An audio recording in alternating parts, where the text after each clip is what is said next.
Reflections. Lenses and Filters, from his book, Winning the War in Your Mind, by Craig Groeschel. Trust in the Lord with all your heart, and do not lean on your own understanding.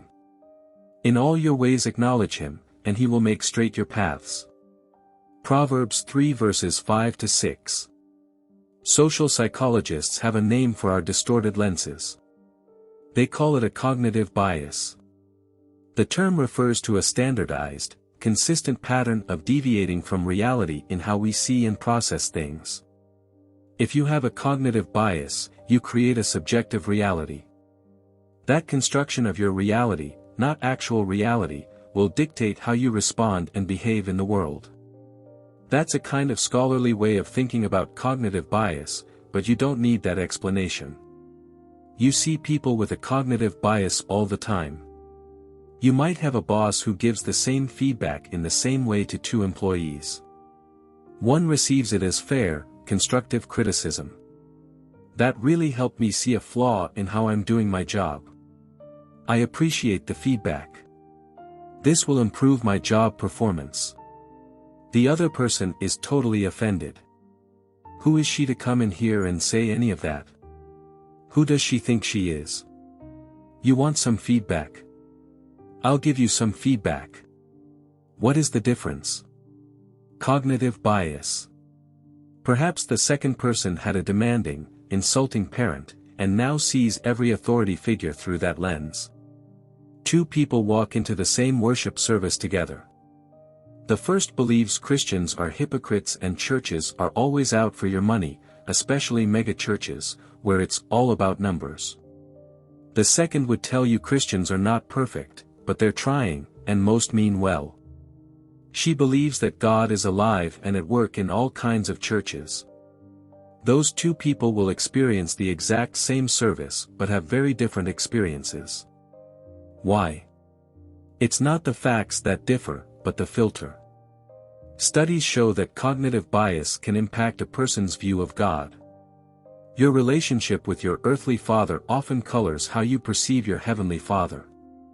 If you had a good dad who was involved and full of compassion, it will be easier to view God as relational and caring about the details of your life. If you had a father who was absent or abusive, you are more likely to think of God as distant and disinterested. Same God. Different filter. You can recognize cognitive bias in others, but can you in yourself? Part of the problem is that we tend not to see our own cognitive biases. Because if we knew it was a bias, wouldn't have one.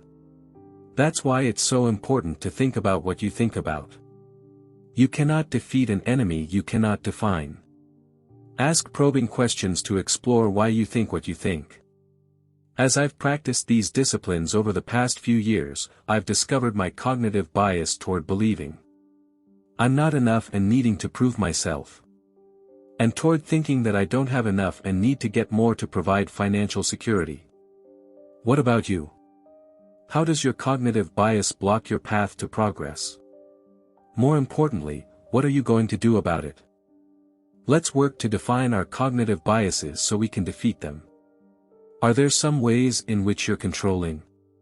How would your family or friends answer that for you? Perhaps you use reverse psychology on your kids, drop not-so-subtle hints to your spouse about your expectations for your anniversary, or humble brag to your boss to make sure you get credit for work he didn't know about. Those are all control issues. Here's the problem: being in control is an illusion. I don't like to admit this, but I cannot control what has happened to me, and I cannot control what will happen to me. Neither can you. No matter how hard you try, you cannot control what's happened in the past or what will happen in the future. That's bad news, but there is good news. You cannot control what's happened or what will happen, but you can control how you perceive it. Social psychologists have a name for taking control of how we perceive things. They call it cognitive reframing. It's where we learn to identify and correct irrational thinking. We could say this happens when we unbias our bias.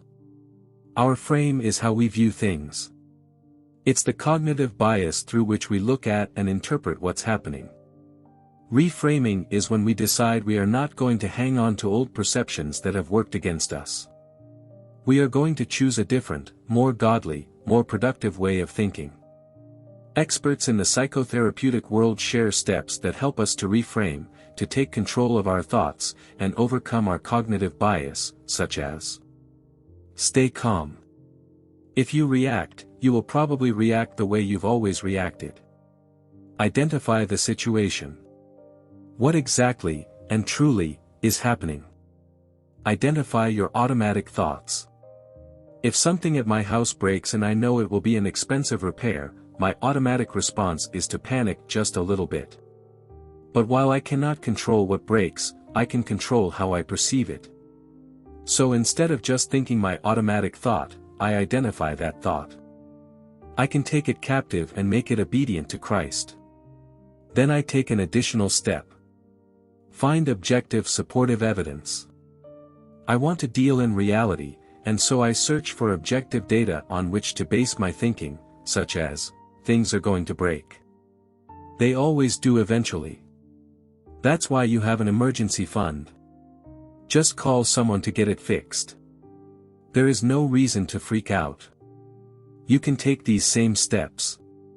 You cannot control what happens to you, but you can control how you frame it. The G-O-A-T, greatest of all time, of reframing was the Apostle, Paul. Paul had a strategic plan for advancing the gospel: go to Rome. If he could get to Rome and preach Jesus to the leaders there, the city could become a launchpad to spread the gospel all over the world. When Paul finally got to Rome, it was not to share Jesus with government officials. He went there as a prisoner. He was locked up under house arrest, chained to a rotating contingent of guards, awaiting a possible execution. Paul prayed for an opportunity, but it was not happening. Paul's circumstances were out of his control. Circumstances are almost always out of our control. You've been where Paul was.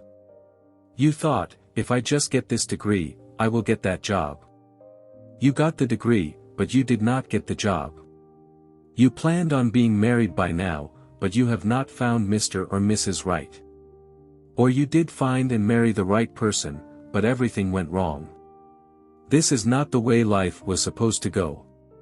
You've been praying for years for your prodigal child, but God has not answered that prayer. Paul was in that same situation, circumstances he did not want and could not control. He wrote to the church in Philippi about what was happening to him. What might he have said?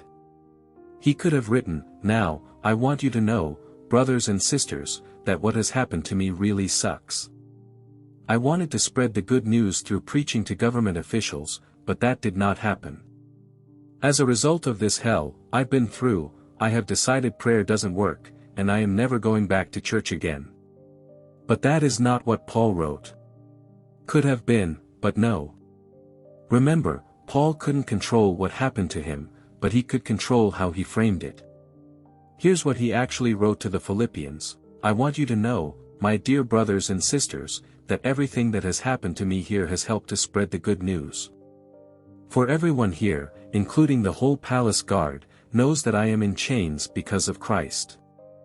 And because of my imprisonment, most of the believers here have gained confidence and boldly speak God's message without fear." Philippians 1 verses 12 to 14. Paul was saying, I had a plan, but God had a better plan. This is a whole different way to advance the gospel than what I was thinking. God has blessed me with prison guards who are chained to me. They have no choice but to listen to me tell them about Jesus. These soldiers have the ear of influential leaders. And, get this, every 8 hours they chain a new guard to me. And they think I'm the prisoner. Ha! God is moving. I can't wait to see what he does next. You cannot control what happens to you, but you can control how you frame it. The third tool to change your thinking is the reframe principle: reframe your mind, restore your perspective. The first tool is the replacement principle: remove the lies, replace with truth. The second tool is the rewire principle: rewire your brain, renew your mind. Reframing has changed my thinking and changed my life. Reframing your past, and pre-framing your future, will change your life. Cognitive bias can be difficult for any of us to identify in our own lives. But looking for these areas and becoming aware of our thoughts and beliefs to this degree can help us win the war in our minds.